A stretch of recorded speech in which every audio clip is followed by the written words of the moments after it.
So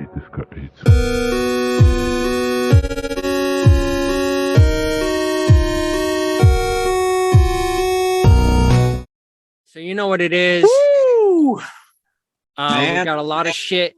We've been able to, take a step back, process the movie a little. And now we're here to give our opinions on the movie, the review about it. We're going to start with no spoilers, but then after we're going to get into the nitty gritty, all the good shit and why we feel the way we feel about this movie and this film. Yep. It's the best fucking movie ever made. That's how. Yeah. First thing you got to know is that just go watch it. It's the best thing ever. Watch that shit. Do yourself the service. Don't fucking pirate it the first time. Go watch it. Like, feel the rumble in your seats. Go. Yes. I recommend maybe going on like a night where you think it's going to be busy with a lot of people, because that made the experience richer. Yeah, our theater going experience alone with a packed house and a bunch of like passionate fans made it all the more exciting. Yeah, like everybody was cheering and yelling and shit. Like it was dope stuff would happen. Yeah, it was amazing. Yeah, it was. We got great seats too. That was smart. We cheered, we laughed, we cried. Well, and if you haven't got it spoiled for you, and if you have got it spoiled for you, you fucked up, because it's way better without going into it just blind, avoiding spoilers, dodging them. Like I knew nothing. I'll even say this, like nothing. I had nothing. Like I had my suspicions, but I didn't know anything that Me too. was for sure gonna happen. Me too. Yeah, it was the best. Like I'll say, like, when they first announced this, like when we expected after Far From Home and the Mysterio reveals, all that, and like when the movie became first in development, I had no idea that they were gonna make the overall premise revolving around the multiverse. But when like stuff like that first started emerging and they're like, oh, maybe we'll get Garfield, maybe we'll get Toby, like I was like always like that would be sick, but I was never fully like, okay, it's definitely gonna happen like 100%. So even from then on all the way up to when we saw it Thursday night at 9:30, even while the movie was happening, I still was like on the edge of my seat the whole movie. I was just like not knowing what But yeah, that's the way to go see it for everyone watching this. No spoilers. So when you get to the spoiler section, fucking shut it off. Yeah, don't proceed. Yeah. And if you haven't seen it, and that's for everyone, and the spoiler section is for everyone who's already seen it, because here at Cultureology, we don't spoil for the fans. We give a disclaimer. Yeah. So if you get spoiled, it's your own damn fault, because we warned you. We gave you the own fault. But yeah, without spoilers, I thought it was just an amazing film. The acting was amazing. The acting is what surprised me the most out of the whole film. Without giving anything away, besides like Spider-Man or whatever, whose performances did you guys really like in the movie? Willem Dafoe. Like with all the characters that have been in the trailers that are public. Yeah, with stuff that's already known. Well, definitely, fucking Willem Dafoe, man, like he fucking killed it. He still got it. Killing it, bro. Like he obviously he still got it, but like he's still got like Green Goblin down. Yes. Like he's that dude. That's his character. Yeah. He's that guy, pal. Yeah, like I can't see like he's like Tony. He's like Robert Downey with Iron Man. Like I can't really see nobody else being Norman Osborn. You know who I actually liked? I honestly really liked Doc Ock. Yeah, Alfred Molina. Yeah. The time that he showed up on screen to everything the rest of the movie, I was like, dang, like he to me he fit right in from the Sammy verse or the Raimi verse. It felt like he fit perfectly with the MCU, the writing, his performance overall. Like his performance is freaking Shakespearean, dude. Yeah, I love it. Flawless. Like it felt like they could put like that in like acting classes. Like, okay, watch how he does. Like fucking. Yeah, I think just along the boards, like the acting was amazing. Like there's no shitty acting. Like no one was, or I was like, oh, their acting sucks. It was like Tom surprised me though.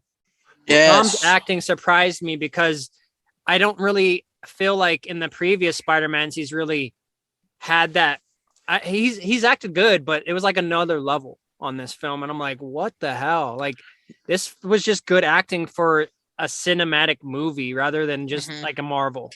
You know, well, we get to see his dark side in this movie. Yeah, the range, bro. We saw his range. Yeah, but we'll and he's shown that in other movies. Later. You see that in the trailer when he's all sad in the fucking in the rain. When he's all sad in the emotions, rain. happy, sad, anger. Rageful.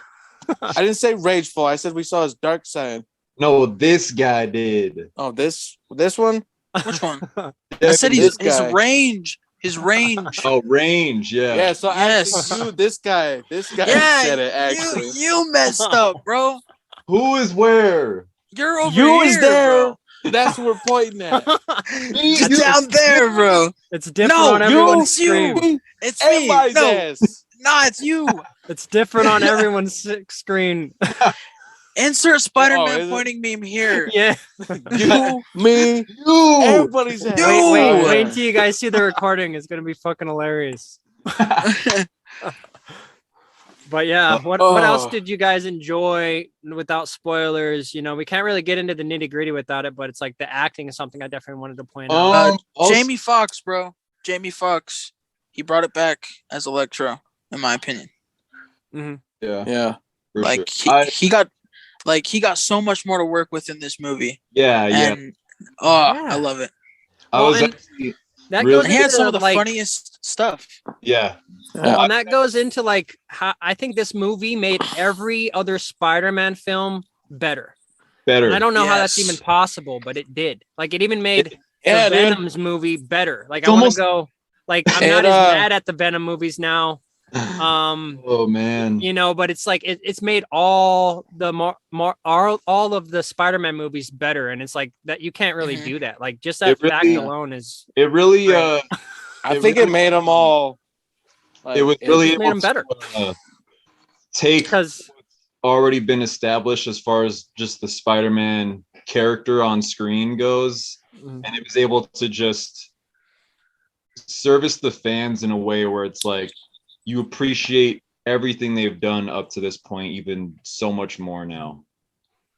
Like just the way they brought everything full circle is just like it's almost like damn, like everything had to happen that way or the way it did just so that we could get this movie. It's kind of crazy. Yeah, so like if you had any problems with any of the previous films too, it kind of solves those problems or those issues you might have with certain films, because it just makes those movies better. And to like talk on what Devin was saying, it's like he had more character development, I think, in this film than his other film, than The Amazing Spider-Man. So it's like, I just feel like they gave him more of like, I actually liked his, not that I didn't like Electro in Amazing 2, but Max Dillon, Amazing Spider-Man 2 version of Max Dillon, to me personally at times just felt a little Saturday morning cartoon for me. Just with gave him some and the way he was so like they gave him some flavor in this one. It was very like cliche, which can work sometimes, but that time I was just like, just compared to the like what we've gotten in the past and what was out with the MCU, I was like, we could go a little more realistic, a little more grittier. I don't need like Max Dillon with the goggles and the fucking gap and like I was like, you got a problem with gaps? Come on. They just didn't need to like like put his human appearance to an extreme. Like, yeah, we get it, he's a scientist. Like, you could have just made and no one loves him. We know it's Jamie Foxx. Let him play with it. Just let him be him. Yeah. But I get it. They're trying to show like a contrast from Max Dillon to him being powerful and like dark as Electro. But as far as like the Electro character in Amazing Spider-Man 2, I really enjoyed that. So going into this movie, like it was just like the perfect like they worked all the bugs out. Max Dillon was dope. Electro was sick. But yeah, Jamie Foxx definitely one of the dopest parts. Got a glow up for sure. Yeah. All right. So overall rating for the film. We'll go through. I think we all know. 10, Perfect score. It's a 10 for me as 3,000. well. I love it. Yeah, 3,000. I love it. Yeah, I love it. 3,000. Love it. 3,000. Yeah, that's the rating. Y'all, you heard it here. 10 out of 10. Greatest film of all time. Yeah, Yes. Definitely. Yeah. definitely. My new favorite movie. Spider-Man Yep. comic book fan since he was 3. Yeah. You know, and it might impact us different because of, you know, our history with comics and stuff. So like if you're into it, you know, it still might be the best movie you've seen, but you know, that might be some bias in there with that 10. But I think it's a flawless film. There's not a single thing I would change. And even watching it, I was like looking for shit. I was literally looking for shit. Like, is there shit that I can critique? And then when I was even having those thoughts, the movie was like, stop fucking thinking of those thoughts. And I was like getting my mind blown by all this amazing shit happening. And I'm like, I just gotta stop thinking of trying to critique this movie. The one thing I would It was critique uncritiquable. is like the first act of the movie, the pacing felt a little weird. And In what sense? I feel like it was super quick. Because like most of the stuff is in the trailers already. Like if you watch the trailers, you basically get the first act. Peter basically dealing with his identity being revealed. But I feel like they could have lingered on that a little more. Yeah. Because once he meets Doctor Strange, it just goes boom straight into the second half of the movie and all this craziness. Well, you know what? This is just my opinion because I was thinking, like, as we were sitting there watching it, I mean, I'll give it credit and be fair. Like, to me, it's like, in my opinion, it does work sometimes when you start a sequel off literally as it like the second where the last one ended. Yeah. But at the same time, just as a fan, like me, this is just me personally, I feel like I didn't need it to start like the exact second minute where it left off. Like, I feel like they could have started it from like, you know, Tom. So are we into the spoilers? No, this isn't spoilers. This isn't spoilers. Spoilers. Oh, They could have just started it. They could have just started it like with Spider-Man and Zendaya, like, you know, like I guess it could have been more intense too and dramatic. Like, it started off on like a comedic sort of vibe. Like I wanted to see like people like really trying to hurt and like get pissed at Spider-Man, like, you know what I mean? Versus just like, is this your girlfriend? And Mysterio this, and I mean, like the even when they were walking through the crowd, that chick was like, he hit me. Oh just, yeah, stuff like that. But I don't know. I mean, it was cool the way it started, but it also, like, I don't know, it could have been just a slight different, and I would have liked to see that whole thing drawn out a little more. Well, and I had a couple of issues with the little things, but there are so little that I can't. It's like they don't even count. Yeah, because they're just so little. Because I did have some things where I was watching and I'm like, why are they doing this? And then like it would just flip, and I'm like, it's not worth even, you know. Like my biggest thing is just the pacing in the first act. I mean, the second act more than makes up for it, but the first act is just the pacing's a little off for me. But it's not enough to take my score down. Neither for me. I'll also say I was a little concerned with the way the story is sort of portrayed in the trailers, as far as like, without giving anything away, as far as like the way the spell sort of, you know, affects everything. I was like, but once you get to see like the actual process of it, I was like, oh, that feels better and more natural. Yeah. Because that was my only other thing. I was like, that just felt like lazy, like sloppy writing just from the trailer.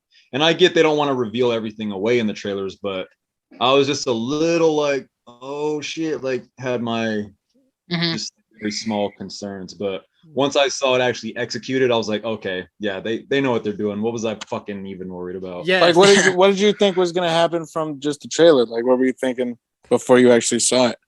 No, I mean, well, I don't want to give anything away, so let's say in the spoiler section, but I'm just saying, like, I knew the overall premise, like, okay, Doctor Strange tries to help him with the spell, yada, yada, yada. I get it. That makes other people from other universes come in.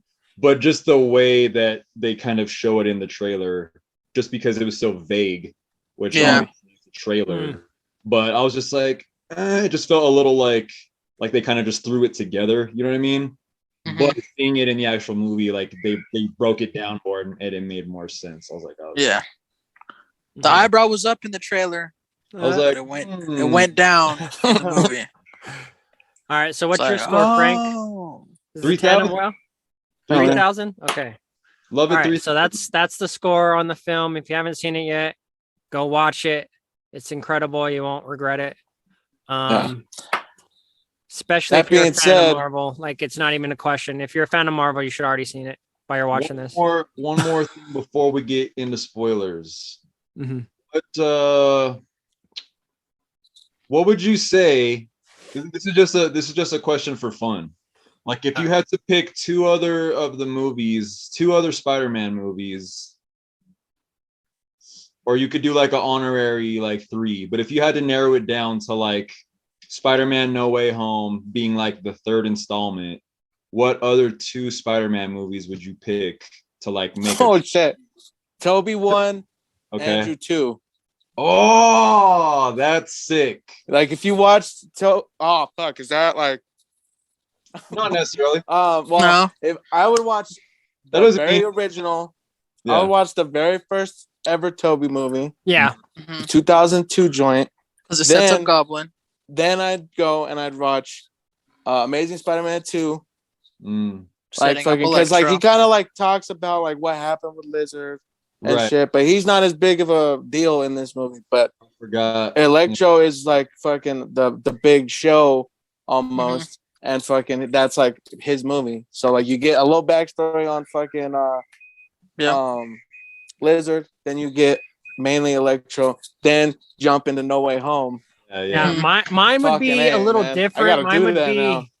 Mine would be Toby, so Spider-Man 2 with Doc Ock, and then it would be Amazing Spider-Man 2. Because not only that, those are the other 2 like best Spider-Mans in my opinion. So Spider-Man 2 is amazing, one of the best, and then Amazing Spider-Man 2 was my favorite Spider-Man before this one. Okay. I just want to tell you, but they also add to the story because those characters are in it. You know, like you were saying, Electrode's in it, Doc Ock's in it. You know, we've seen that in the trailer. Yeah. I just picked Toby 1 because it's Green Goblin, pretty much. Like it's his movie. Like fucking. Well, that's why I was saying where you were coming up with. Which it kind of sucks because you don't get no Doc Ock setup. Well, that's why I said I'm something of a main character myself. I said like pick 2, but if you want to do an honorary 3rd one. Okay, well if I can do 3, I'm doing Spider-Man 2, Amazing Spider-Man 2, then No Way Home. I agree. Same for me. Yep, I agree. Damn. Yep. All right, spoilers. Let's talk them. All right, so did you want to give yours? Spoilers alert. Hold on. Mine was the same. I'm talking about Frank. Frank is my diagonal. I'm thinking, and I didn't realize how much my question was like implied things, but we'll get into it in a second anyway. So, but I'd have to say, fucking Sam Raimi 1, and then like if I was able to make up my own order, I'd say.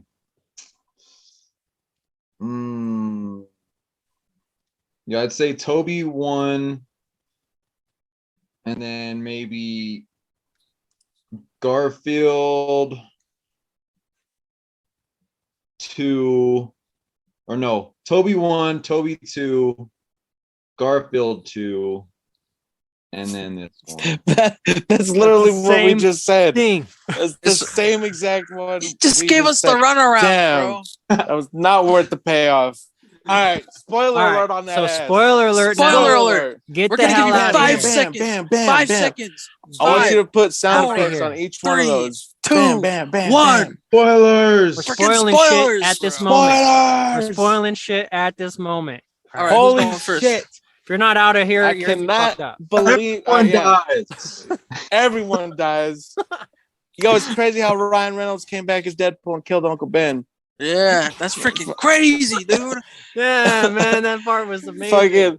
Fucking first, before we get really into it, I just want to talk real quick about fake spoilers because like I went on the one of the Marvel groups on Facebook, and like someone was like, just please don't spoil the movie and stuff, and then like people started putting like fake spoilers in the comments. It was so funny. Like one of them was like, it's crazy how they took off Tom Holland's mask and he was Peter Porker the whole time. Oh, but all right. So yeah. So like, well, they fucking did it, y'all. They fucking Yo. did it. Movie They really did stuff. that. My boys are back. Movie Fucking- stuff. Fucking Doc Ock gets the nanotech from Peter in their battle. Green Goblin shows up. Fucking obviously Doctor Strange. Yeah. Toby. They Hold have on. to. Before Well, we when get you into see the that- big stuff, Matt Murdock, bro. Oh yeah, from the very beginning. I was fucking- getting to that. Yes, Dude. Well, you were past that. You were way moved past that. You zoomed past him, bro. I didn't want to Fucking- leave him in the dust. Mhm. He was way at the beginning. Yeah, Yeah. he's like in the first 20 He minutes. was like the first person that appears. Yeah. yeah. Which now it's like, now what are they going to do? They're going to bring in Kingpin. I already know. Have you guys seen Hawkeye? Yeah. Not even a episode doubt in my 5? mind. He's coming. Like fucking, I want Watch all of- Hawkeye. I want Watch the Hawkeye. I want a Defenders movie. Fucking. You guys need to get caught up on Hawkeye. Don't say anything. I haven't seen it yet. Okay. Yeah. Fucking. You're way But yeah. behind.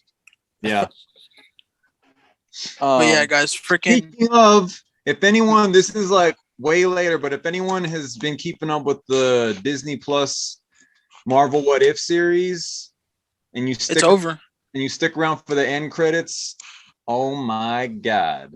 Yeah. Yeah. Oh, by the way, that's not. Did you get my message like that? The chick with the star on her jacket. I wasn't. That's America that Chavez, doesn't- bro. Yeah, it's not Agent. It's not Peggy Carter. Oh, okay. I It's even said that. I was like, America yo, Chavez. is that America Chavez? Yeah, and that wasn't Shumagorath either. The eye tentacle motherfucker. Mm. It was like Goliath or something like that. It's a different person or it's a different monster. Is that Yeah. what? Is that like from New Rockstars breakdown? Yeah, I've only seen the post credit scene breakdown because like I didn't want to watch their video and then come into this video like with all their knowledge. Like I just wanted to say how the movie affected me personally, and I'm gonna watch that like right after we get done recording. Bro, But the movie, man, freaking like, but for Matt Murdock, Charlie Cox in the cut. Shows up as Daredevil. Shows off like- a little bit of his fucking reflexes. Yeah. I'm a Bro, I'm good ass pretty lawyer, motherfucker. I'm pretty sure Peter was like, yo, are you like me? Because he freaking caught it. My boy is blind and still caught it. That scene was sick as Yeah. fuck. That was dope Yeah. when he caught it. Yeah. And he's like, how'd you Yeah, do that that? was- He's like, I'm just a really good lawyer. Yeah, dude. I just can't wait, dude. Like, I want a Daredevil movie. Like, I want and then maybe that's how we get all the rest of them to come in. Mhm. Like, fucking A, man. Like, that makes me so excited. Well, in this Like, movie, I was already excited about the future of Marvel, but like that. And honestly, that's what I've always liked about Spider-Man is that he's able to been able to dabble within like the smaller level. And he's a street level Like, hero. street level. He can go, you know what I'm saying, bust up gangs and take on the Kingpin and interacts with Daredevil and Punisher, but he could jump up into the upper echelons with Iron Man, Captain America. Yeah, and fight Thanos and shit. Yeah. on Like we said fucking- last time, he's a point of view character. Mhm. Yeah. Yeah, like he's in everything. He's like freaking. He's like Eazy-E. He's always into something. He's homies with Um, everyone. well, now it's like, yeah, this movie surpassed, Endgame. It surpassed pretty much everything I've seen from Marvel. It's amazing. And what you were saying earlier about the nanotech, like you saw that in the preview. I lost my shit. I was like, what? He's gonna get nanotech arms, but it doesn't go in his favor, obviously. Stark fucking fake he's got that shit. Bluetooth. That part was awesome. When I was not expecting that. I was like, oh shit, he's about to fuck shit up, and then he's like, yep, exactly. He's got that Bluetooth. Yeah, I thought it was gonna. I didn't know it was gonna be a detriment to him. I thought it was gonna be like an asset. Like he's like, oh, I'm on a whole nother level now. When I saw that in the trailers, I was like, oh hell no! I thought he was gonna. I thought he was gonna be one of the main villains. He actually turns out to be one of the main heroes too. Like, well, you know what? That was a lot of good stuff. I honestly kind of suspected him turning good and helping later, because just from the trailer, there's a real quick shot and you miss it if you blink or whatever. But there's a shot of when it's during the battle at Happy's house. Mm-hmm. I think it's when Electro blasts him out of the building and he's like falling. Yeah. I originally thought that shot was from the final battle at the end of the movie. Yeah. But either way, I kind of just took that as, oh, you know what? And also because in the comics, sometimes Doc Ock can like have a change of heart, or you know, he's willing to, like, because he's a scientist and shit at the end of the day. Sometimes he can be like a reasonable character. And just him, out of all the other ones, I saw him helping Spider-Man out the most out of those characters. Mm-hmm. Mm-hmm. Yeah, I really like how they did specifically Tom Holland's spider sense, like at Happy's house. Like, oh yeah, he knows that Norman turns. He's like, and then he freaking webs his hand to the freaking lamp, and he's just like, oh, for real, because like that's what I'm saying. Like Tom, like he's acting in this one, like, because you could see that on his face. He was like, oh god, like the color drained from his face, and he's like crapping bricks because he's like, who's the imposter? Who's the imposter? No, yeah, it's Among Us. Yeah, you've been playing Among Us. Among Us. Freaking voting you out, dude. Well, and another part I want to talk about that was really awesome is when Doctor Strange astral projects him out of his body. And his body's still reacting. Yeah, it's the freaking spider sense, dude. He's like, you shouldn't be able to do this. And like he's swimming back to his body. He's like, Freaking Peter's like, yo, this is cool. And his body's just doing all the work. He's like, that's the coolest thing that's ever happened to me. But never do that again. Yeah, that was awesome. That was cool. The fact that he was still able to react without even technically even being in his body. Like his body was just it was his reflexes. And I really like ridiculous. I really like how Aunt May like played a huge part in his character development, because he was ready to just send everybody back home. He's like, it's not my problem. Yeah. But Aunt May was like, no, it is your problem. You have the power to do something about this, so it's your responsibility to do something about it. Well, and that goes into like what the problems we had about him as Spider-Man before. I think we needed that because we saw, we saw Uncle Ben die with the other ones. You know, we didn't have that same connection with this Spider-Man until this one. When, she ends up dying and she has that message, the iconic message. But she drops the line on us, dude. Yes. Like, I think that's the movie that we needed to really reach that level. She doesn't say it word for word. I think she did. She's like, you have power. It's changed a little bit. With great power, there must also come great responsibility. Mm-hmm. I mean, same shit, but yeah, but I'm just saying, like, fucking in the she remixed it. The Amazing Spider-Man's like said it like word for word from the Toby's. Mm-hmm. What? No, an Amazing. Like they give it this whole elaborate say it without saying it. He was your father lived by a philosophy, really. Yeah. Which one am I thinking of? Yeah, never mind. Fucking, you're right. But the reason it's just crazy. I was invested with Tom Holland from the get-go, even without Uncle Ben, just because of the amount of Spider-Man shit I've consumed since a wee lad. I was like, from a critic and a filmmaker standpoint, I was like, okay, they don't need to I don't need another Uncle Ben get shot and like all of that. Like I'm here for the party. Let's get this show on the road. Mm-hmm. But at the same time, I don't know. I kind of got a sense of like emotional investment in with Tom from the beginning, from Homecoming, I think, when Vulture flies away and he leaves him trapped under all that shit, and Spider-Man is just like fucking like like just crying and like breaking down, and then that was a highlight for me. He's just like, he's like, no, you need more than that. But like freaking, I feel like personally, because when he was trapped under there, he heard Tony's voice saying, "If you're nothing without the suit, then you shouldn't have it." Yeah. I feel like it should have been, with great power comes great responsibility, and then at the same time, boom.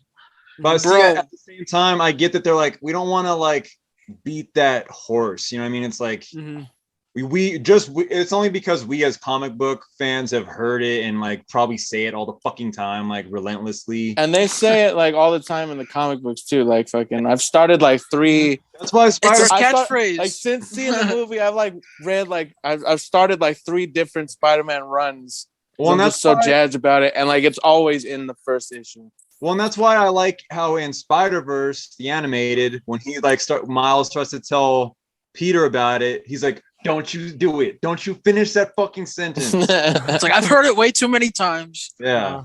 Yeah. Well, and that's what's really cool about this film too, that we're on this topic, is that the origins of Spider-Man is officially changed now. I feel like it's not the same, like Uncle Ben dying, and it's like now it's Aunt May dying, and that's kind of like his origins, and he had his darkness, and it's just like the origins is shifted, I feel, because we didn't want a third origins, obviously. We're like, we saw this with Andrew, I don't know, we saw this with all this, so now it's like that kind of was his origin story in that movie, in a sense.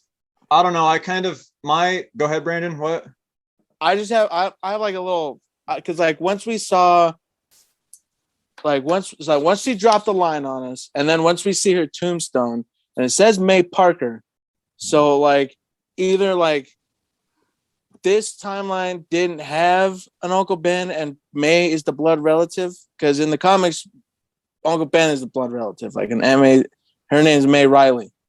So if she's like, there's like, if there was an Uncle Ben, she would have kept the last name, obviously, like after whatever happened to him. But like if there wasn't, like that's just cool, because like she's now the blood relative. So like we're not gonna get, and we might not get an Uncle Ben at all. Yeah, like there's no Uncle Ben to this. Like Spider-Man. Fucking, so like this this universe's Spider-Man didn't have an Uncle Ben. Well, I think what we keep forgetting, and it's hard to like, the suitcase that he had in Far From Home was Uncle Ben's.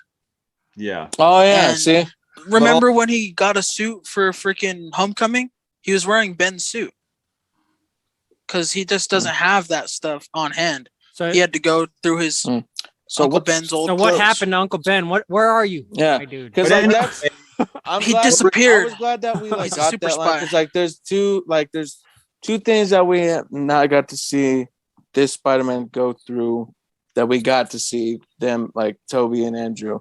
Fucking, it's Uncle Ben dying, and it's seeing the moment where he got bit.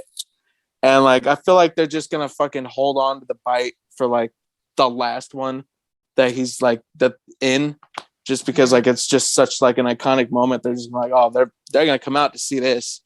Fucking and the whole Uncle Ben dying thing, like now that we have this, what happened in this one's like, I don't think we really need it. Yeah. Don't really need it either.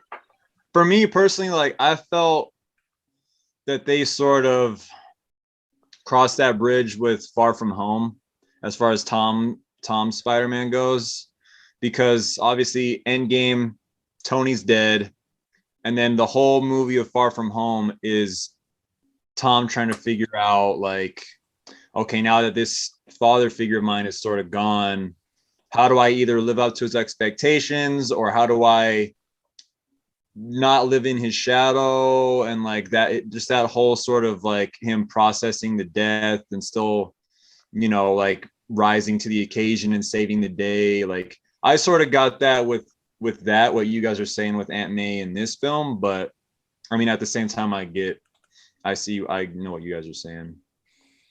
I think you see a very clear pattern of how this Peter grieves. Because like when Tony died, he just wanted to give up. He was like, I'm done. I need a break. I don't want to be Spider-Man anymore. And then when Aunt May died, he was like, I'm done. I'm not going to save these people. I'm just going to send them home to die. I'm done being the hero. But then he gets some knowledge dropped. Yeah, there's always somebody to push him in the right direction. And in this film, it's the Tobster. It was them boys. It was it's them boys.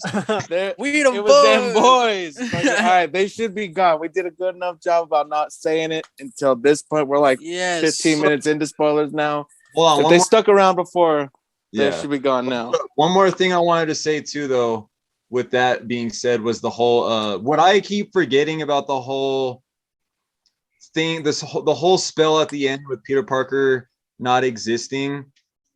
Sometimes your brain, at least for me anyway, I process that as, okay, he was like erased from ever existing. Yeah, me too. They just erased him from their memories. Yeah, so it's like he's there. He's just basically like invisible. So his Uncle Ben still existed, married May. She got his name from getting married, all of that. But it's like Peter Parker was never born, essentially. Like no one ever knows of him. And Ben Reilly replaced him. You know what's funny? In the world. I thought when it jumps to him walking through New York streets and stuff and him walking into the coffee place, I thought we were going to get some narration from Tom Holland and being like, yeah, so, you know, with this whole like new identity thing, I took up my maiden name. Now I go by Ben Rock. Like, I thought that would have been a cool, like, that would have, yeah. But I was like, even when she asked for his name at the coffee shop, just like, Ben Reilly. But and speaking about that scene that is blowing my mind, and it's kind of like a foreshadow for me. It's like I'm reading between the lines. She has a cut on her head that's bandaged, and she's wearing the necklace still too. And she's wearing the necklace, so I think her subconscious, like she still remembers, but she needs to unlock those doors. So we're gonna see more of that. Where it's like, how'd I get this bandage? Because I think she might have even got that in the fight. Where'd I get this necklace from? Yeah, like who gave it to me? She's still tied to her path in life. It's all about reclaiming that remembrance. Like, she got robbed, bro. She got robbed. So she's gonna. Somebody else said, "Go get him, Tiger." And this is something that made me mad. Yeah, and this is something we saw in the Magician show where she like cuts herself so she won't forget that about the school. And I'm not gonna get into that. Just go watch it. She cuts herself to not forget about it. It's kind of like the similar thing where it's like she has this cut, an actual physical wound that's going to propel that thought process. Like, where'd I get this? Like, you know, like a dream. Like it's like something's off here, and then you're gonna start waking up to that dream and realizing, you're gonna break your spell. You're gonna break a spell because that's really what it is. It's a spell to keep everyone in this illusion that he's not existing. Well, and like one thing I'll say too is like, even though it's like kind of like a cheesy like cliche or whatever, but I love that shit. Like I'm like very fond of those kind of like concepts, but like like the whole concept of destiny, you know, like it's Mary Jane and Peter Parker's destiny to like be together. Like no matter what happens, they'll find their way back. It's like their fate. Like also kind of like for example, and I won't like run too far with it, but like in the X-Men movies, right? At the end of Days of Future Past, Magneto throws Wolverine into the river, and then they pull him out, and it's Stryker anyway. Well, it's technically Mystique. Like it's destined to happen. Yeah, it's like no matter what you do, where you put these characters, however much you want to change history and time and all this. It's an absolute point in time.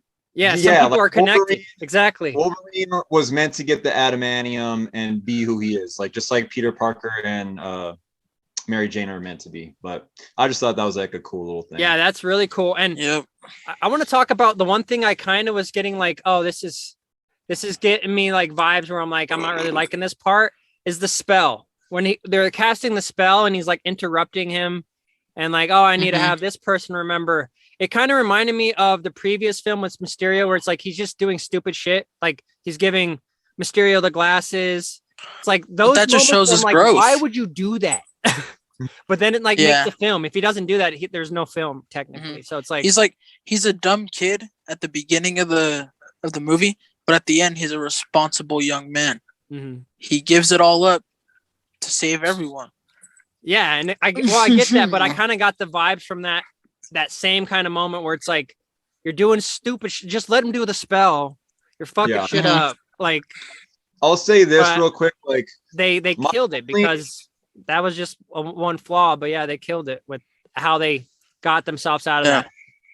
I'll say this, like my only like small problem with Tom Holland's Peter Parker / Spider-Man is that even though I get like he's a young kid still in high school being Spider-Man, he's still learning the ropes and all of that. Like that's fine. I get all that. I get what all comes with that. And that's why I think we see a lot of his goofy like focus Spider-Man, focus. Like we get a lot of moments in Civil War where he's like, what?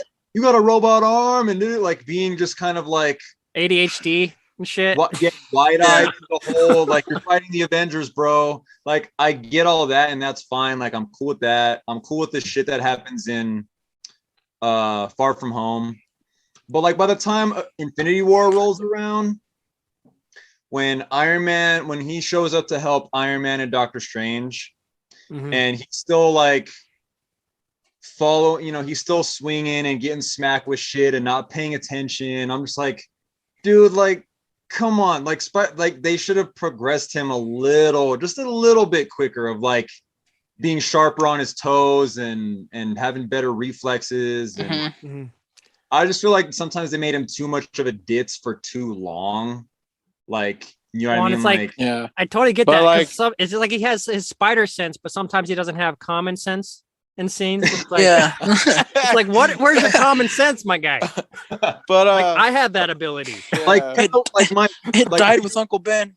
Like Mike, what you were saying with Far From Home, it's like by now you've been through so much. Like I was surprised he was so willingly. I mean, even though Mysterio, that's his whole shtick, right? Is like deceiving people and manipulating but at the same time, it's like, come on, Spider-Man, like you got to be like you're one of like the smartest, intelligent characters in the comics, like on a intellectual level and like a scientific level. So it's like you would think he'd have more insight and more like I shouldn't trust this guy. Yeah, but like he's book smart, but like smart.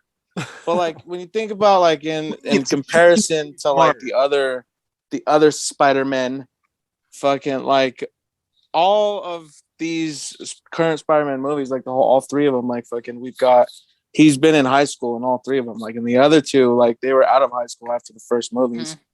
And like, so he's still like a kid, like he's still getting to that point where he's gonna like eventually like get those street smarts, like fucking get even like, and like start like say like he's like start Parker Industries or something, like get to that level, fucking like. So he's still learning the shit. At least in my head, he's still like, since he's still that age, like he's still younger and shit. That's why I gave that disclaimer earlier, though. It's like, I get you gotta age him up. He's a young kid in high, like I get all of that, but it's just like, bro, you helped save the universe with the Avengers in space. Like you've taken down Mysterio, you've taken down Vulture. Like I just think like he should have like sort of been like, okay, fuck, I'm in the big leagues now, like I need to really be on my shit sometimes. You know, but that's just like a very small. That's what I was saying at the beginning of the video. It's so minor, but it's like, oh, that's so like, why? Like no one would really give those glasses, I think, in that situation. Like I'll say one more quick thing. Keep interrupting Doctor Strange while he's doing a spell. Like, just don't do it. Yeah. Like I'll say one more quick thing. Like I was kind of I thought we had gotten to the thing that I'm trying to stress, like in Far From Home, when he finally shows up, or when he has the final showdown with Mysterio on the bridge. And I can't remember like how the scene goes or whatever, but remember like he like shuts off his spider sense so that he doesn't fall for all the illusions with the drones. And he just like goes fucking ham, like ferocity that he has, and he's just See, that's the quick thinking, like what? Repeat that. Your mic was just glitched out. And that's what's up. Yeah, You your mic just totally glitched the fuck out. You're like and that's the thing. Like, he's like, you know what? And I just love that Spider-Man, Spider Sense, and he's just, and that's just what I really liked about it. All right, so one more time. Take all right. 2. Channel I think 5. I got it, but just in case, say everything again. All right. Listening. Anyway, fucking the final showdown that he has with Mysterio on the bridge. Yes. When he like shuts off all the illusions in his mind. Okay. Yeah, we got that part. When he just listens to his spider sense, the amount of focus and ferocity that he had when he's destroying all the drones, making his way to Quentin Beck. That's the moment I was like, okay, that's the fucking focus and like ferocity that I was like waiting to get from Spider-Man since Civil War, essentially, I guess. You can't trick me anymore. Yeah, he's my only thing is just like, pay attention, Spider-Man. Come on, you're in the big leagues now. You need to be on your fucking toes. I don't care. I know you're a young ass kid, but you got fucking all this powers and shit. You're out fighting crime. You need to well, you know who isn't a young ass kid? We've been beating around the bush, and we need to talk about it. I'm getting mad. Toby and Andrew. Come on. We're about to get to it, but then we got freaking off into a tangent. There's just so much going on in this movie. Yeah, but they do it so good. That's another aspect I just want to point out. There's a lot going on in this movie, but it's not overwhelming. It doesn't feel like you're being bombarded. It doesn't feel like they're rushing shit. It doesn't feel like they're cramming too much in. And that's hard to do. But there's a lot in this movie. Ned is the MVP of this movie. Facts. Ned's the MVP of the whole movie. When the cape saved him and he starts floating down, I'm like, show me Peter Parker. Well, and it makes you invest, like, what is he going to be able to do? Because, like, when he opens those portals and Doctor Strange's like, you're opening portals? He's like, yeah, I'm just opening portals. That's like, you shouldn't be able to do that. Like, of all the like, ways of all the ways I saw them coming, like, into the universe, I definitely didn't, like, think that was going to be the way they get here. It was Ned. Like, Ned out here just fucking doing shit. Like, that was amazing. Yeah, he didn't even try. He just accidentally opened a portal in a room and brought Spider-Man. He did it, and then like we see him from the distance. I was like, what? Oh my gosh! Dude. And then like he's like, and just so like we were talking about this. Like I was like, okay, it better not be one of those things where he runs towards the portal. And it just shuts right before, or like it shuts on his head. That would fucking suck. Oh! And then they take the mask off. And it's like we just see his face. And he can only hold it for like a second. He can only hold the portal open for like a second. So you see him, and then it like just closes. Oh, that would have been painful. Well, that's one thing I gotta ask: why didn't they just do it a third time to find Tom? They were just like, so where could he be? Where could he be? Just do it a third time. Find him again. We'll get another Peter Parker. We'll get the Japanese Peter Parker. They couldn't have done that because like Miles would have fucking popped up or some shit. We would have. Well, because also you got to respect your freaking grandma. You can't just be bringing all kinds of Spider-Man into their damn house. Take that shit outside. She was like, "Can you get him to clean up the cobwebs?" Yeah. I saw this she's like, oh gee, she ain't narking on nobody. She's just all cool with it, like opening portals in my living room. You need something. She had the hots for Toby though. She had the hots for Toby. I see this thing. It's like Spider-Man or like No Way Home spoilers, like with no context, and like it was a picture of a dude like sweeping the cobwebs like up on his ceiling. Yeah. That in the chat. Mm-hmm. Yeah, I sent that. Oh yeah, is that what you sent? Yeah, that's me. Oh, okay. I thought I saw it on Twitter for a second. And then I sent like the band, the Avengers playing in a band, like all that shit. Yeah. And I sent a picture of somebody getting their back cracked. Yeah, that's the one I remember from the chat. I thought I saw that. All right, so we'll say this: there's a lot of ways that they could have went about this whole making all the other movies canon. And like I said, from the very beginning, when I first heard whisperings and rumors about they might bring Toby in, they might bring Andrew in, Spider-Verse was already out, multiverse is a thing now. I held my reservations all the way up until I see their face in the movie on the screen, and then becoming part of the actual plot. Well, So I mean, even if you know that's coming, it's still amazing because it's like I predicted it. I was like, I think they're gonna be in it. I was sure of it, but even seeing it and experiencing it is like I cannot prepare for the shit that happened. And I predicted a lot of things. I predicted a lot of things in that movie.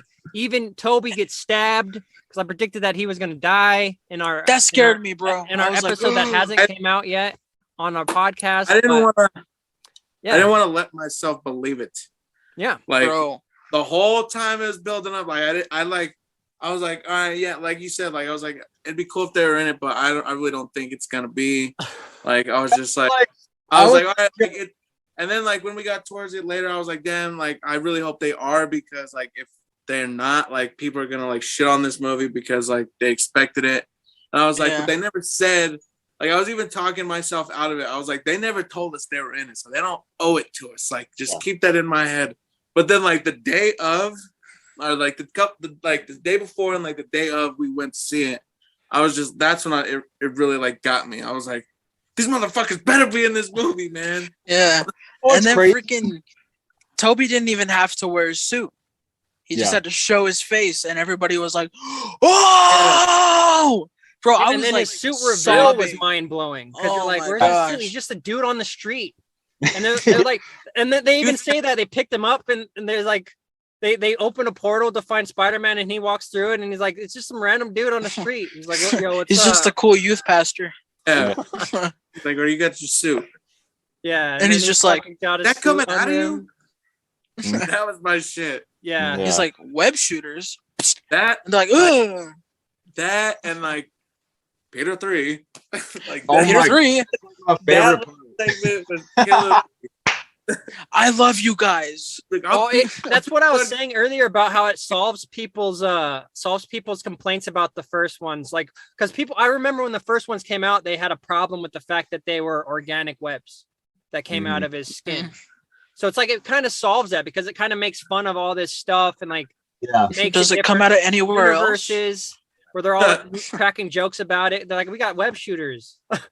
It's like, I have had a web block before. Have you ever had a web block? It's an existential crisis, you know. He's like, oh, I get it. He's like, I'm lame. I fought a guy in a rhinoceros. Alien? You fought an alien? I want to fight an alien. He's like, you fought an alien in space? He's like, oh, I fought an alien too, but he was purple and in space. Wait, what? Well, like that's what I'm saying is like, there's so many different ways they could have went about including the other Spider-Man in this movie. And I personally, just because of what we got in Endgame, like the entire build up over years, right? Leading up to that final war against Thanos' army, you have every single hero from the MCU that we've seen. I personally was not expecting No Way Home to be this.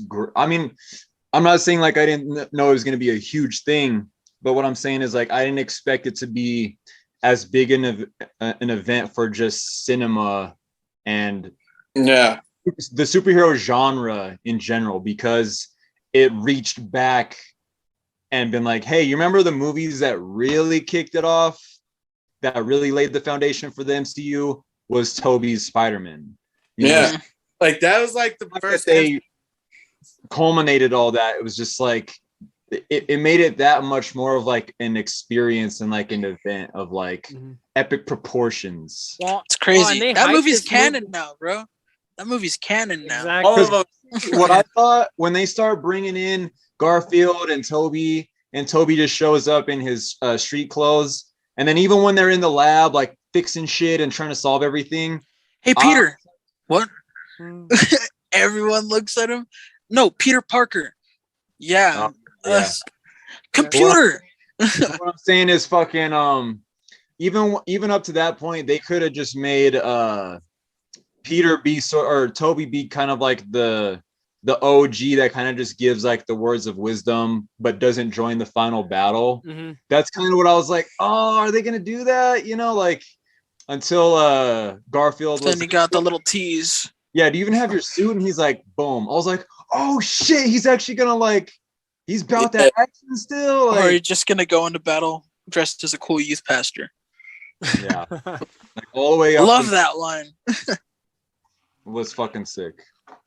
And then the freaking, I like how they touched on like how Toby and Andrew have never worked in a team before, and then they all sort of like fell on their faces basically, and then so they all regrouped, and then you get that, and then you get that payoff where they all start running towards the opening, and they all jump off, and the music starts blasting. Yeah, and then they all start swinging. They swing off each other's webs. They swung on each other's webs. Fucking and the ridiculous. Freaking lightning. It's so Spider-Man, and it's like, I could see this being on a freaking comic panel, freaking splash page with them leaping at each other. Freaking, it was amazing, dude. And I got chills. They hyped the fuck out of this movie. They hyped it up so much, and like we always with a lot of hype. Sometimes you overhype a movie, but in this case.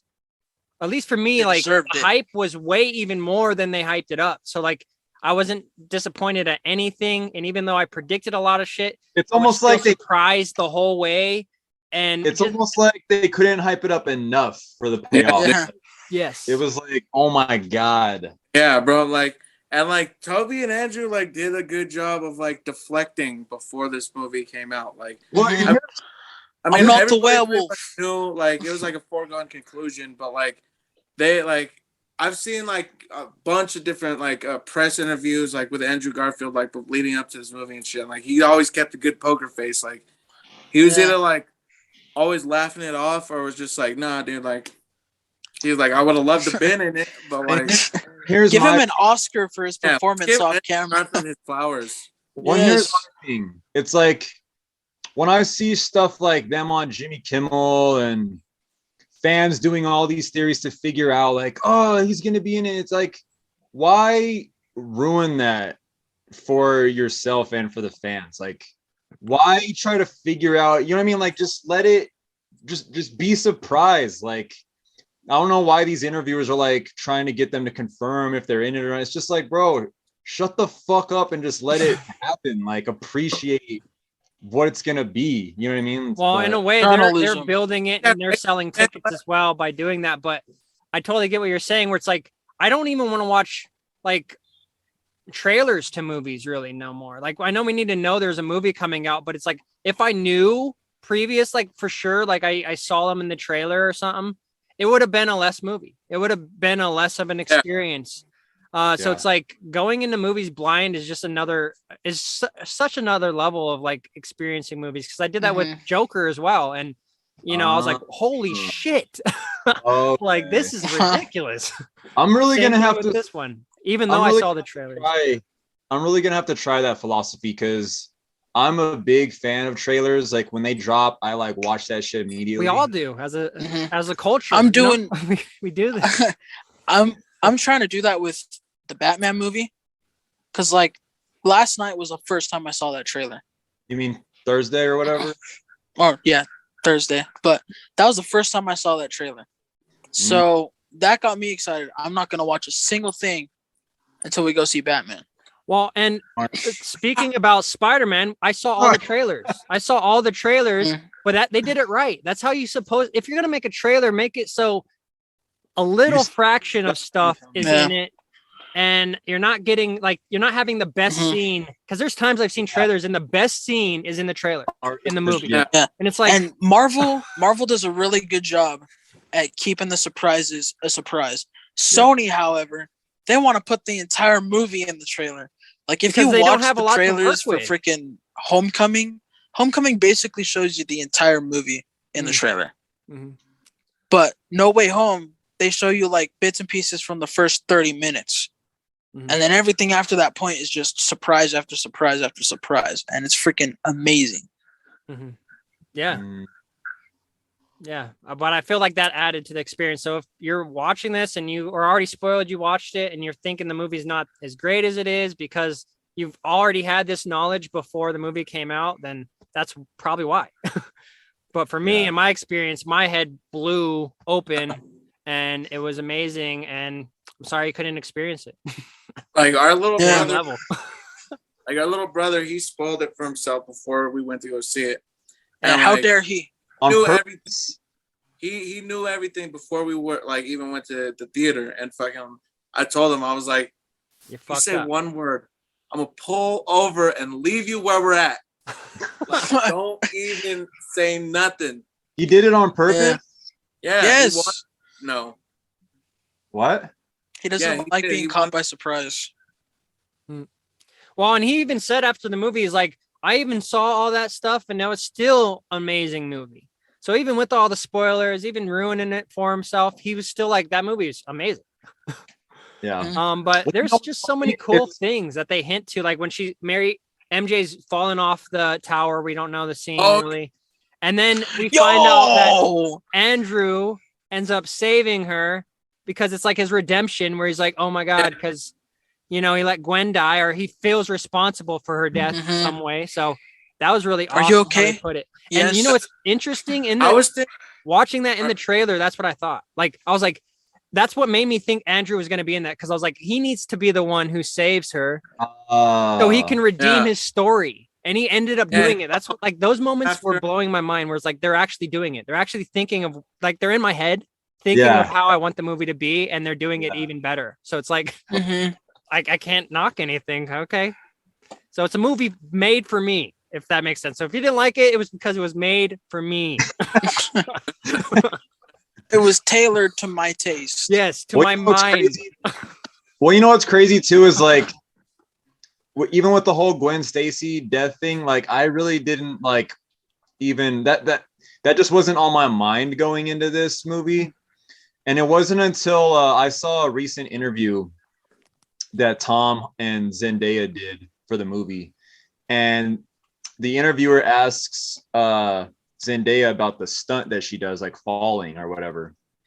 And she's like, oh yeah, it was crazy. And then Tom chimes in because he wasn't like really thinking of what he just said. He's like, oh yeah, that's crazy. And I wasn't even there. And then I was kind of like, but who was? Wait, okay. So, and then I started thinking more about Garfield and I was like, oh, what would be sick? But I wasn't like, oh, this is for sure going to happen. I was just like, oh, you know what? It would be kind of sick is when she's falling.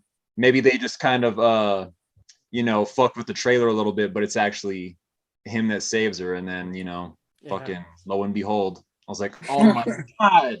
Yeah. Yeah, it was awesome. Brilliant. And then Amazing. William, like talking about Defoe. Defoe was amazing. That's why his name scene is where he goes crazy. He's like, gods don't need to choose or something.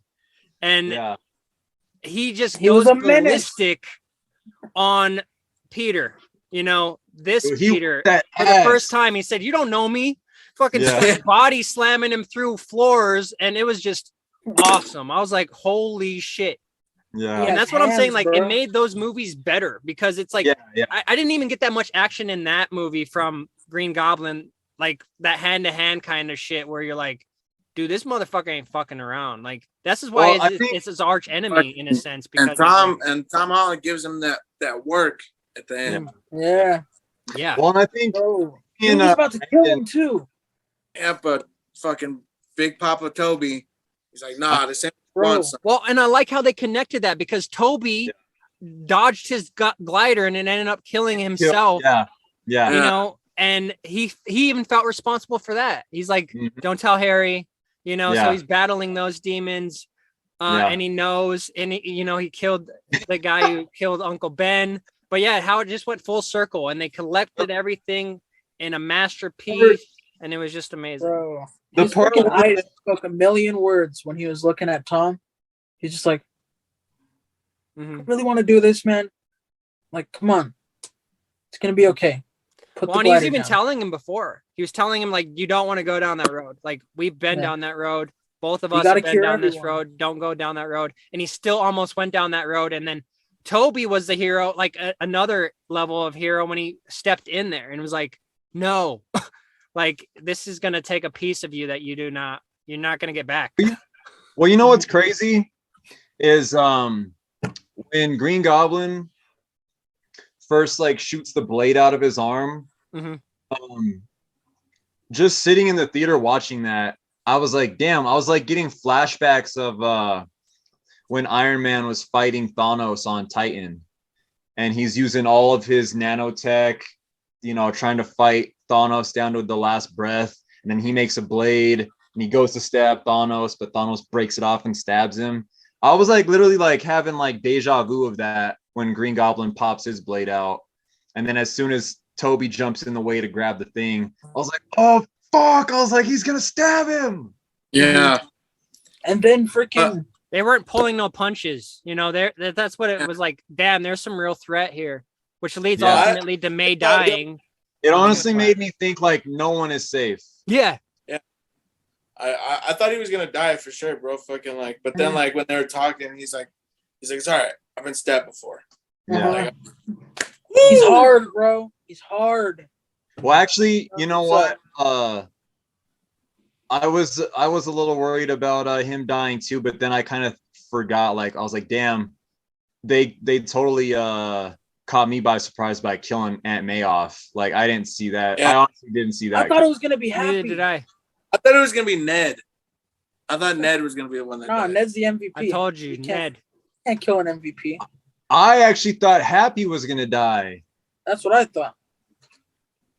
Mm-hmm. Yeah. Yeah. I thought it was gonna be either Happy or Ned. I'm pretty sure I said that on the episode that we. Yeah, recorded. that hasn't come out yet. Check it out next Friday. It's coming out. But yeah, we talk about all this shit before the movie. But yeah, a lot of predictions in that podcast.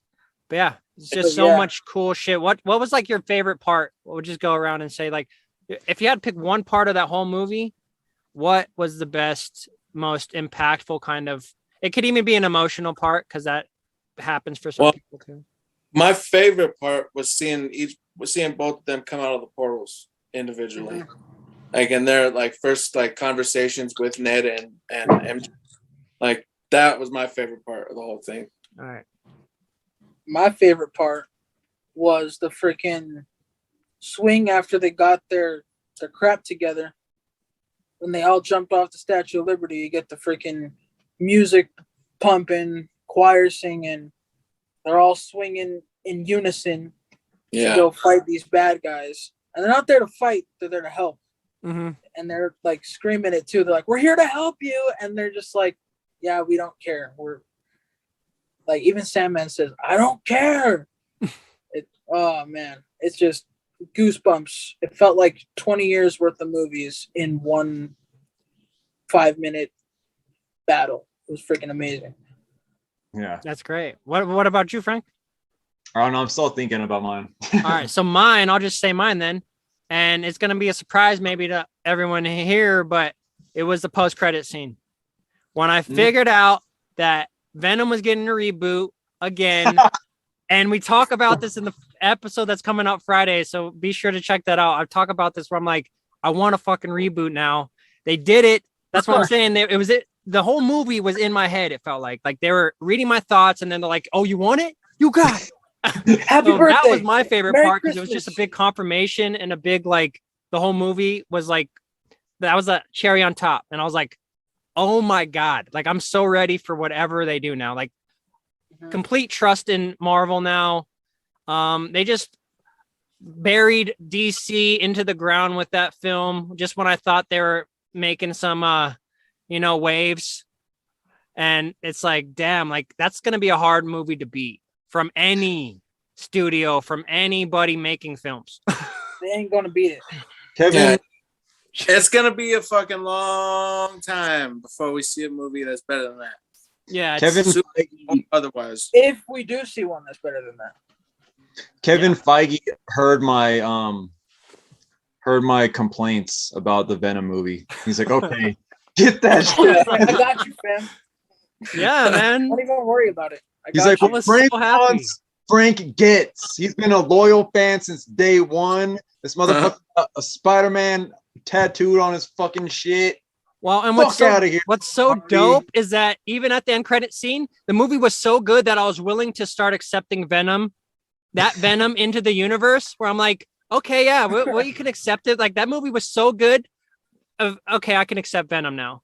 You don't have to. And then he's like, you don't even have to. It's like, oh, okay, you just made it better. Like, you just made my life way better. Not knowing how his character was going to have to fit in there. That was the funniest shit ever. It was amazing. It was, and bro, that final mind-blowing scene where Peter's got his apartment and everything, and you see that he made his new suit. I was like, yo, I'm getting Major Raimi vibes. Yeah, it's like bluer and shit than the other ones. You know why I think they did that? I think that was a straight up throwback to Amazing Fantasy, like how Spider-Man was first presented to the world. Bright red, bright blue, the eyes. I think that was like, that's why this movie is so crazy. It's not just that's why it's so crazy, because it's not only a 3-part, or it's not only a third installment to Tom Holland's movies. It's not only a culmination of every Spider-Man movie we've seen, but it's also just like I got major like just dedication vibes to just Spider-Man period. You know, like the moment that he jumps out the window after he made his suit, he's running on top of the building. I was just like, damn, like this is just a straight up homage and like a ballad to just the character of Spider-Man, like period. Bro, how crazy would it have been? Real love letter to the fans. That honestly, and on that note, that honestly might be my favorite part. Is like, even though I was heartbroken, it was like bittersweet because you know, no one knows who he is. But, you know, he has his police scanner on. He's like, fuck, I still got to go out there and fight crime. And he's running off the roof and he jumps off at the end. And he's swinging around. I was like, bro, how crazy would it have been if he like was swinging around? They extended the scene a little bit and he swings down, grabs a burglar, and it like slows down, freeze frames into like the Amazing Fantasy 15 cover, where he's got the burglar wrapped around the arm. Oh, wow. Off. That'd be crazy. That would be bro, sick. I would have freaking like died right there. Yeah. That would have been sick. That would have been real crazy. Yeah. Yeah. Damn, you need to be writing fucking films, Devin. You need to be. I know, that's what I'm saying. They're like, damn, why didn't we think of that? The one thing we didn't think of. The one thing that could have made that film better. If they would have did that, the whole universe would have imploded on itself. Probably. And another cool who Peter Parker was. Another really cool part is when reality's breaking and you're seeing all those entities, those spirits, and some of them look like villains, some of them look like dude, Rhino, that was so epic. Raven. Like, bro, that was crazy. Yeah, it's just a really epic movie. Like, I think we covered it. Yeah. So here's my question. Because this is the only thing I'm still trying to wrap my head around. Mm-hmm.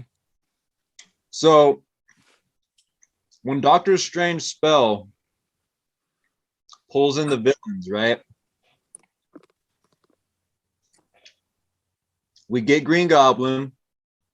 We get Doc Ock. Uh-huh. Does that mean that it pulled them in right before their deaths in their franchises? Because when it pulls Toby and Andrew in, obviously Toby has aged, and he even talked about, yeah, I fought an alien symbiote once. Garfield is like, yeah, I fought a rhinoceros suit one time. But when we get Lizard, he's still in his lizard form. So does that mean, like, I'm just trying to figure out, when does it put villains in? Does it save them from their, like, I think they came in two different ways, though, I think, because the spell breaking brought the villains in right away. So it brought them in, and then we get the portal opening up, bringing the Spider-Mans in where they're currently at in their current time. So it's like it works with time, but yeah, I feel like that's how they kind of did it. Well, no, all the villains came in from a previous time in the movie. They directly addressed it. Well, remember, if you rewatch the clip, it's on YouTube now. But when they bring Garfield into the living room, he said, "Yesterday, I just ended up here." So he had already been in Tom Holland's universe for a day. That's what I'm saying. Like, it brings in everyone at the same time. So when Ned opens the portals, Toby and Garfield are in the MCU already. They were just picking them up wherever they were in the because Toby was already looking for Tom. Yeah, he's like, I was looking for your friend because I feel like he needed my help. Yeah. Our help. That's what I'm trying to say is like, so does it save the villains the moments before their deaths? But like, I think so because talking about it. One of them, I forget who, but fucking, I think maybe it was Doc Ock, but he was like, I had him by the throat, and then like now I'm here. And then Electro, he talked about he's like I was in the grid, I was about to become pure energy, and he's like, I died. Shit, I was about to die. but see, when Sandman is talking, he's telling the story. He's like, well, Green Goblin died from his glider. Doc Ock drowned. He's like present. So they all, well, when you transfer through dimensions, it's like time's not linear. Like, so it's like dimensions, only like because even traveling through to time. And I've talked about this before. I feel like if you did time travel, you would travel to a different dimension. It was taken from the moment that they found out Peter was Spider-Man. Because like Doc Ock, the moment he found out that Peter was Spider-Man was when he had his arm around his throat. And then, hold up. Why is Electro here? I don't think he ever found out, did he? I think he does. I'd have to rewatch. I don't think Harry found out until. No, he does because I think it's Harry that tells him when they team up. No, because I think Harry, because when he shows up in The Amazing Spider-Man 2, he looks at Gwen, then looks at Peter, and he's like, oh. He's like, so when you told me Spider-Man said no, you meant you said no. There's a plot hole, bro. Because how would Electro know? Yeah, we're going to have to rewatch it. Yeah, that's the one I've seen, like, it's been a while since I've seen that one. Unless it's unless Mike is right and it's a parallel universe Electro. Well, see, here's my theory. Because when Mike said this in our last podcast, and we briefly talked about it, I was thinking that... Well, no, because Electro, when he saw Peter, he's like, you have a nice face. He's like, I thought you'd be black. So how is he here? That is weird. That is bizarre. Mm-hmm. Yeah, we'll have to rewatch it and kind of, once I have it in my hands, I'll be able to analyze in depth like what's going on. But yeah, like everybody else knows Peter. Well, because here's Electro, that's weird. Well, so here's my theory. Hey, I found it. It says if the spell created a multiversal rift, drawing in those who knew Peter Parker was Spider-Man, but why is Jamie Foxx's Electro even among them? The Max Dillon of the Amazing Spider-Man 2 never knew Peter Parker was Spidey. Indeed, Max is surprised to discover in No Way Home that his universe's Spidey was a white guy, since he assumed someone from Queens who helped poor people would be black. Yeah, that's what Devin just said. So was it? Sorry, saying that. Yeah. While I was saying that. Well, here's my party. here's my theory though. What I was thinking is when it saves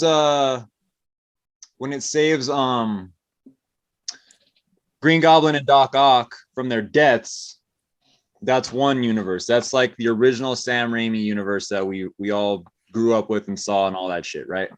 When we get Toby and Garfield, I'm thinking it's an almost identical universe to those ones, but just a different one, like an alternate one of their franchises. You know what I'm saying? Yeah, like, even the Lizard looks different. Right. He actually looked better. Yeah, and he was look like a Goomba. That's what I'm saying. So it's like I hated the lizard's design in the first Amazing. Well, and it goes into the last post-credit scene where we're getting the Doctor Strange trailer where you're seeing 2 Doctor Strange. So it's like this effect where I feel like it's going to be a lot of Doctor Stranges in that movie, not just 2, but there might be 5 or 6 because it's like all you have to do is make one decision and I feel like in reality, this life, if I make one choice, I'm splitting off into a different dimension, into a different reality. That one still exists, but I'm currently experiencing this one. And that's what I'm saying. Like that's what that's what I think the Toby and Garfields are from, is like, you know, like the most smallest details that have changed in their universe. Mm-hmm. Like in their universe, in the Toby and Garfield that we get that show up in No Way Home, I think their Doc Ock and their Green Goblin still died, but they're from like just a 1 degree smaller difference than the ones Doc Ock and Green Goblin actually come from. Like they're all variants basically. Yeah, I think it was just like it took them from like the moment, like if they were gonna die, it just took them from the moment that they were about to die, like right before. Yeah, but Toby is aged though. That's the only thing. Who? Toby is aged. Yeah, it was all like Toby and Andrew didn't die. It just took them from their current point in time. Yeah. Yeah, just taking everybody who knows who Peter Parker is Spider-Man. It doesn't matter what time, just as long as they're alive and they know that they're Spider-Man, it takes them. No, I get that, but what I'm saying is like, but why is Electro still here? They're not from the same universe, is what I'm saying. Oh yeah. Like Toby isn't from the same universe as the Doc Ock and the Green Goblin we get and the Sandman. And Garfield's not from the same universe as the Electro that shows up in the Lizard. Even though the stories are the same, they all have the same experiences, they're not the exact ones. You know what I mean? Like they don't share the exact same universe. That's just my theory. Well, and the fact that the multiverse even happened and the spell got got contained and then blew up later, like that made an alternate reality too. And this goes into what we're going to see from the future with like, with what we're seeing in the shows. So like Ant-Man, this is going to lead into Ant-Man, the parallel points in Loki, all these things are coming to a head where it's like, there's some big problems now. Like there's some big shit that like doesn't make sense, shouldn't make sense, shouldn't be real, now are. So it's like piecing that together. That's a good point because fuck these motherfuckers up. Yeah, like you did a big boo-boo, Doctor Strange. A big boo-boo. That's a good point. Time isn't parallel. It branches. So there's gonna be times where freaking 2 timelines, boom, cross each other and then go. Well, and we see that in the end credit scene where he's like that's gonna be his villain. His villain's gonna be himself, is kind of like what they tease it to. Yeah. And it's like, damn, there's an evil Doctor Strange you got to go up against who might have even fucked up the multiverse worse than this one. So it's like, like, what are we getting into? It just leaves so much questions. Well, you make a good point because we saw the repercussions of messing with the Power Stones or the Gauntlet. We see that all fuck the Avengers with Thanos, but obviously they were able to correct that. But then I think like Mike, what you just said, I think what we're eventually going to see is the big baddie that we get by affecting with space-time, because the Avengers go back in time to steal the stones and bring everybody back. Wanda is fucking with shit in WandaVision, the show. I haven't seen Loki yet, but I know there's some fuckering going on in there. And then now we got Doctor Strange and Tom Holland fucking with multiverse in Spider-Man. So I think finally everything's gonna be like, all right, you know what? You fuck with space-time too much. Now you gotta deal with this shit. Yeah, Kang, dude. He's coming. Yeah. Like everybody up. But that's in the future. He's in. what it has to do with Spider-Man No Way Home. He's gonna be in the next Ant-Man. Yeah, but in that segue, it just built up for everything Marvel future. This movie has built up everything that's gonna happen in Marvel. It's built up the phases nicely. It's just a perfect place right now for Marvel. This film took them over the top and just filmmaking, and as I said before, the acting was incredible for any movie. Iron Man one of the multiverse saga. But yeah, it was an amazing movie. And that. Let me ask you guys this: what? When do you think the next Tom Holland Spider-Man will be? Because I personally think this was such a big event, this last movie, and it took so much out of not only the filmmakers and the cast and all that, but it took so much out of us just as fans. I think if I was Sony and Marvel, I think the smart thing to do, because we also got the next animated Spider-Verse coming out this coming year, 2022. Yeah.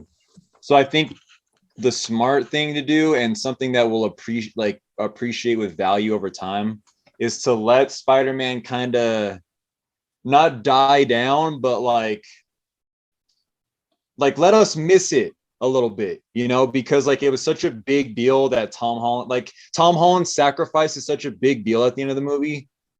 I feel like it would almost be a disservice to make another movie with him as Spider-Man like too soon. You know what I mean? Like, I agree. And Tom Holland, he's given, you know, not to sound like it's an impossible thing to do, because look at Hugh Jackman and look at Robert Downey Jr., how long they portrayed the same character, and they were still able to go off and have amazing careers and do amazing characters. But at the same time, I feel like Tom is still so young. He's like, let me get out there and like do some other shit for a while. Like I've given Sony enough for the time being. This ought to hold fans over for a good amount of time. Let's just take a break, and because I feel like everything will come back at the right time when they get a good script, when they get, you know, whatever happens with the rest of the MCU, like things will happen when they're supposed to. And like if it's a couple years or a few years, like I'm honestly fine with that. I think that's what they are going to do. We see him in like somebody else's movie before we see him in his movie. Yeah, I think they're getting ready for the next big baddie, like you were saying, in the MCU. He goes up in Fantastic Four whenever that happens. Oh, or Daredevil. Or Kingpin. That would be amazing. Like, I could see, like I said in the beginning, I could see the Daredevil, like whatever they're planning on doing with him, like whenever he gets his own solo movie, I could see that being the way that they pull in the rest of the Defenders. Okay. And then Spider-Man he doesn't have to, but it would make sense to have him appear in that situation too. Well, or when Kingpin's also a Spider-Man villain. Or when the Fantastic Four finally gets into the MCU, I could see him also appearing in that, just because it's New York based. Like the bombastic bag man, get around there somewhere. Well, and because of this movie, I feel like it's just unlimited possibilities and potential now. Like they can't do any wrong now. Like they could bring anyone in, they can change up things, they can have multiple Spider-Mans, they can go anywhere with this now. It just fit this to make this really movies 10 years, 20 years from the future, Marvel still, and have this kind of nostalgic feel like comics do to us. So it's with multiple stories and shit. Like I want to see, and like now that he's in there, like we know it happened. I would like to see an Old Man Peter movie start from the moment he goes back into his portal. That would be awesome. Like that would be crazy. Awesome. It's kind of messed up how they just sent him back with a giant stab wound. Well, maybe his wounds, maybe it healed him. He's got a healing factor. Yeah, he webs it up. Wolverine though. But I personally would like to see a live action Spider-Gwen and a live action Miles Morales before. Yeah. Well, and it's like now they have time. Like now they have time. They could just, even if we get that 5 years down the road, they're planning for that kind of universe now. I already see it with this movie where it's like 20 years from now, they're going to still be the biggest thing in media, like in the movies and because of what they're building. And it's like, holy shit. It's like overwhelming in a sense. Scorsese can I'm not gonna be alive to see all these films. Scorsese can suck a dick. Yeah, Scorsese, shut the fuck up. Yeah. Eat your heart out, man. Who the fuck directed Dune? You. That guy. You. Can shut too. I know you're watching. On that note, this has been the review, and we out. Unlimited potential for Marvel movies in the future. And also see our podcast that's coming out on the 24th that we filmed before this one, talking about what we were just talking about. The predictions, stuff like that. There's also some really funny moments in there. But yeah, thanks. If you guys have stuck with us this whole time, you guys are the real OGs. But we out this bitch. If I can hit him with the line, Devin. If I can thwip that subscribe button, ladies and gentlemen. Hate this cut.